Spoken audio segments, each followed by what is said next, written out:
السلام علیکم ورحمۃ اللہ وبرکاتہ۔ میرے پیارے اور عزیز دوستو، آج کا ویڈیو جو میں آپ کے سامنے پیش کرنے والا ہوں، میری آپ سے گزارش ہے کہ آپ حضرات اس وقت اس ویڈیو کو ہر جگہ شیئر ضرور کریں، اس لیے کہ اس وقت ایک ایسا فتنہ پیدا ہو چکا ہے کہ جس کا سدباب کرنا ہم تمام لوگوں پر ضروری ہے۔ آپ جانتے ہیں کہ ایک زمانہ ایسا تھا کہ لوگ کیا کرتے تھے، اہل بیت اطہار کا نام لے کر کے صحابہ کرام پر گالیاں بکتے تھے، اور کچھ لوگ صحابہ کرام کا نام لے کر کے اہل بیت اطہار پر بھونکتے تھے۔ لیکن اللہ رب العزت نے ایک ایسی جماعت کو منتخب فرمایا کہ جو بالکل عدل اور انصاف کے راستے پر قائم رہے۔ ان میں ایسے تھے کہ وہ اہل بیت اطہار سے بھی بے پناہ محبت کرتے تھے، اصحاب رسول سے بھی بے پناہ محبت کرتے تھے، اور آج بھی الحمدللہ سنی، حنفی، رضوی یہ ایک ایسی جماعت ہے، مبارک جماعت ہے کہ جو ابھی بھی بیچ والے راستے کو اختیار کیے ہوئے، اور انشاءاللہ ہم دعا کریں گے اللہ تبارک و تعالی ہمیں آخری دم تک اسی بیچ والے راستے پر چلنے کی توفیق عطا فرمائے۔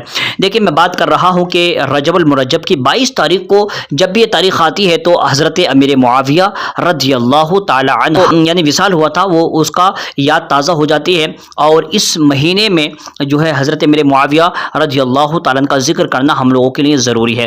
دیکھیے، صحابی ابن صحابی حضرت سیدنا امیر معاویہ بن ابو سفیان رضی اللہ عنہما کا سلسلہ نسب 5ویں پشت میں حضور اکرم صلی اللہ علیہ وسلم سے مل جاتا ہے۔ حضرت امیر معاویہ رضی اللہ تعالی عنہ 6 ہجری میں صلح حدیبیہ کے بعد دولت ایمان سے مالا مال ہوئے، مگر آپ نے اپنا اسلام ظاہر نہ کیا۔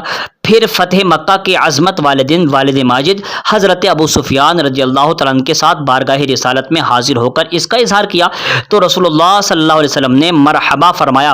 یہ حوالہ میں آپ کو دے رہا ہوں، طبقات ابن سعد جلد 7 صفحہ نمبر 285 کے اندر۔ آپ کا حلیہ کیسا تھا وہ بھی سماعت فرما رہے ہیں۔ حضرت امیر معاویہ رضی اللہ تعالیٰ عنہ گورے رنگ اور لمبے قد والے تھے، چہرہ نہایت وجیح اور رعب و دبدبے والا تھا۔ زرد خضاب استعمال فرمانے کی وجہ سے یوں معلوم ہوتا تھا کہ کی داڑھی مبارک سونے کی ہے۔ تاریخ الاسلام للذہبی جلد 4 صفحہ نمبر 308۔ فضائل و مناقب میں آپ کو بتا دوں، آپ رضی اللہ تعالیٰ عنہ کے اوصاف و کارنامے اور فضائل و مناقب کتب احادیث و سیر اور تواریخ اسلام کے روشن اوراق پر نور کی کرنیں بکھیر رہے ہیں۔ آپ کو کتابت وحی کے ساتھ ساتھ حضور اکرم صلی اللہ علیہ وسلم کے خطوط تحریر کرنے کی بھی سعادت حاصل ہوئی۔ معجم کبیر جلد 5 صفحہ 108۔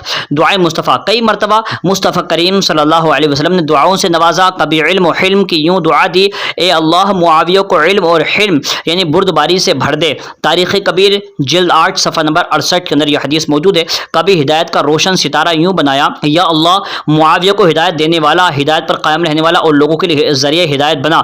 ترمذی جلد 5 صفحہ نمبر 455۔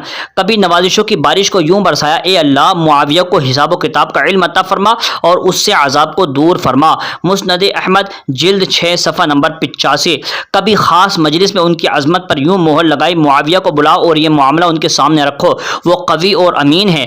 مسند بزار جلد 8 صفحہ نمبر 433۔ کبھی سفر میں خدمت کا شرف بخشا اور وضو کرتے ہوئے نصیحت فرمائی، معاویہ اگر تم کو حکمران بنایا جائے تو اللہ پاک سے ڈرنا اور عدل و انصاف کا دامن تھام کر رکھنا۔ مسند احمد جلد 6 صفحہ نمبر 32۔ سیدنا امیر معاویہ رضی اللہ تعالیٰ عنہ اخلاص اور عہد و وفا، علم و فضل اور فقہ و اجتہاد، حسن سلوک، سخاوت، تقریر، خطابت اور مہمان نوازی، تحمل، بردباری، غریب پروری، خدمت خلق، اطاعت الہی، اتباع سنت، تقوی اور پرہیزگاری جیسے عمدہ اوصاف سے متصف تھے۔ بردباری، ایک مرتبہ ایک آدمی نے آپ رضی اللہ تعالیٰ عنہ سے سخت کلامی کی مگر آپ نے خاموشی اختیار فرمائی۔ یہ دیکھ کر کسی نے کہا اگر آپ چاہیں تو اسے عبرتناک سزا دے سکتے ہیں۔ فرمایا مجھے اس بات سے حیا آتی ہے کہ میری رعایا میں سے کسی کی غلطی کی وجہ سے میرا حلم یعنی قوت برداشت کم ہو جائے۔ دیکھیے، اب بات کرتے ہیں ان لوگوں کے بارے میں کہ جو لوگ مشاجرات صحابہ یعنی جو جنگیں حضرت امیر معاویہ اور حضرت علی کے درمیان ہوئیں وہ لوگ اس کو ڈسکس کرتے ہیں اور حضرت امیر معاویہ پر لعن طعن کرتے ہیں، وہ جہنم کے کتوں میں سے کتے ہیں۔ میں آپ کو بتا دوں، میں فرمان مولا علی مشکل کشا آپ کے سامنے پیش کر رہا ہوں۔ جنگ صفین کے بعد امیر المومنین حضرت سیدنا علی المرتضی کرم اللہ وجہ الکریم نے حضرت امیر معاویہ رضی اللہ تعالیٰ عنہ کے بارے میں فرمایا، معاویہ کی حکومت کو ناپسند نہ کرو کہ اگر وہ تم میں نہ رہے تو تم سروں کو کندھوں سے ایسے ڈھلکتے ہوئے دیکھو گے جیسے اندرائن پھل کا نام ہے، یعنی تم اپنے دشمن کے سامنے نہیں ٹھہر سکو گے۔ مصنف ابن ابی شیبہ جلد 8 صفحہ نمبر 724۔ شیر خدا سے محبت دیکھیے کیسے کر دے۔ حضرت سیدنا علی کرم اللہ وجہ کریم کی شہادت کی خبر سن کر آپ نے حضرت سیدنا زرار رضی اللہ تعالیٰ عنہ سے فرمایا میرے سامنے حضرت سیدنا علی المرتضیٰ کرم اللہ وجہ کریم کے اوصاف بیان کریں۔ جب حضرت زرار رضی اللہ تعالیٰ عنہ نے حضرت سیدنا علی کرم اللہ وجہ کریم کے اوصاف بیان کیے تو آپ رضی اللہ تعالیٰ عنہ کی آنکھیں بھر آئیں اور داڑھی مبارک آنسو سے تر ہو گئی۔ حاضرین بھی اپنے اوپر قابو نہ رکھ سکے اور رونے لگے۔ حلیۃ الاولیاء جلد اول صفحہ نمبر 126۔ اب یہاں سے اہل بیت کی خدمت دیکھیے۔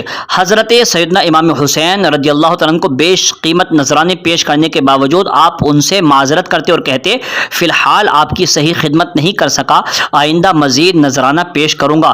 کشف المحجوب صفحہ نمبر 77 کے اندر یہ موجود ہے۔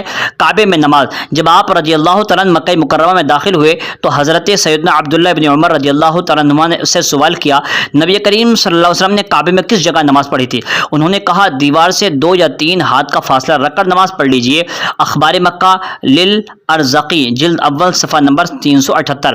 منہ مبارک کا دھون پیا۔ ایک بار آپ رضی اللہ تعالیٰ عنہ مدینہ منورہ تشریف لائے تو حضرت سیدتنا عائشہ صدیقہ رضی اللہ تعالیٰ عنہ کی خدمت عالیہ میں آدمی بھیجا کہ آپ کے پاس رحمت عالم صلی اللہ علیہ وسلم کی ردا یعنی چادر مقدسہ اور منہ مبارک ہیں، میں ان کی زیارت کرنا چاہتا ہوں۔ حضرت سیدتنا عائشہ صدیقہ رضی اللہ تعالیٰ عنہ نے وہ دونوں متبرک چیزیں بھجوا دیں۔ آپ رضی اللہ تعالیٰ عنہ نے حصول برکت کے لیے چادر مبارک کو اوڑھ لیا، پھر ایک برتن میں منہ مبارک کو غسل دیا اور اس غسالہ کو پینے کے بعد باقی پانی اپنے جسم پر مل لیا۔ تاریخ ابن عساکر جلد 59 صفحہ نمبر 153۔ وصال مبارک۔ آپ رضی اللہ تعالیٰ عنہ کے پاس حضور سید عالم صلی اللہ علیہ وسلم کے تبرکات میں سے ازار یعنی تہبند شریف، ردائے اقدس، قمیص اطہر، منہ مبارک اور ناخن بابرکت کے مقدس تراشے تھے۔ تبرکات سے برکات حاصل کرنے اور اہل بیت و صحابہ کرام علیہم رضوان کی خدمت کا سلسلہ جاری و ساری تھا کہ وقت نے سفر زندگی کے اختتام پذیر ہونے کا اعلان کر دیا، چنانچہ بوقت انتقال وصیت کی کہ مجھے حضور صلی اللہ علیہ وسلم کے ازار شریف و ردائے اقدس و قمیص اطہر میں کفن دینا، ناک اور منہ پر منہ مبارک اور ناخن بابرکت کے تراشے رکھ دینا، پھر مجھے ارحم الراحمین کے رحم پر چھوڑ دینا۔ تاریخ ابن عساکر جلد 59 صفحہ نمبر 229 کے اندر موجود ہے۔ کاتب وحی جلیل القدر صحابی رسول حضرت سیدنا امیر معاویہ رضی اللہ تعالیٰ نے 22 رجب المرجب سن 60 ہجری میں 78 سال کی عمر میں داعی اجل کو لبیک کہا۔ معجم کبیر جلد 19 صفحہ نمبر 305 کے اندر یہ موجود ہے۔ اب ذرا سوچیں، جو آدمی ان کی شان میں بھونکے اس کے بارے میں فیصلہ ہو چکا ہے، جو بھی امیر معاویہ کی شان میں گستاخی کرے گا وہ جہنم کے کتوں میں سے ایک کتا ہوگا۔ لہٰذا جتنے بھی چاہے وہ سنبھل کے لوگ ہوں یا کہیں کے بھی لوگ ہوں وہ اپنا قبلہ درست کر لیں اور کسی بھی صحابی کی شان میں گستاخی کرنے سے پہلے 1000 بار سوچیں کہ وہ کیا کر رہے ہیں۔ یہ ویڈیو شیئر کرنا آپ لوگوں کی ذمہ داری ہوگی۔ السلام علیکم ورحمۃ اللہ وبرکاتہ۔